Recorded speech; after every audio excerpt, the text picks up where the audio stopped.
Hola a todos, mi nombre es Sara y soy profesora de español en la Escuela Costa de Valencia. Hoy vamos a aprender el condicional simple.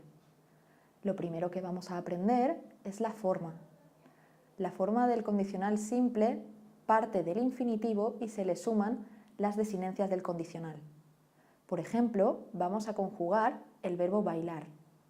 Yo bailaría, tú bailarías, él bailaría, nosotros bailaríamos, vosotros bailaríais, ellos bailarían.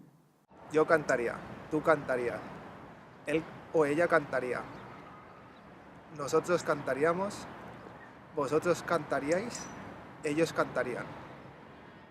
Como en el futuro simple, existen algunos verbos irregulares, donde tenemos la raíz irregular y le sumamos las desinencias, como por ejemplo el verbo salir. Yo saldría.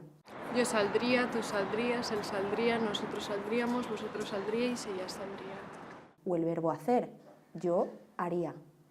Yo haría, tú harías, él haría, nosotros haríamos, vosotros haríais, ellos harían. ¿Para qué utilizamos el condicional simple? El condicional simple tiene diferentes usos. Uno de ellos es la expresión de consejos. Para expresar consejos tenemos tres formas. La primera de ellas, yo que tú, más la primera persona del condicional. Yo que tú estudiaría mucho para el examen. Yo que tú me abrigaría, hace frío.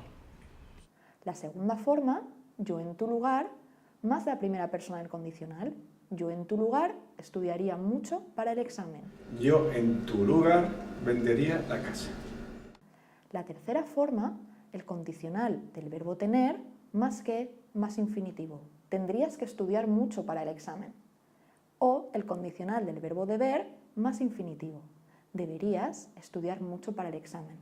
Tendrías que sacar al perro y deberías bajar la basura. También utilizamos el condicional simple para expresar hechos hipotéticos en el presente o en el futuro. Si yo fuera rico, no madrugaría por las mañanas. Con 1 millón de euros daría la vuelta al mundo. Si tuviera entrada, iría al concierto de mi grupo favorito. ¿Y tú qué harías?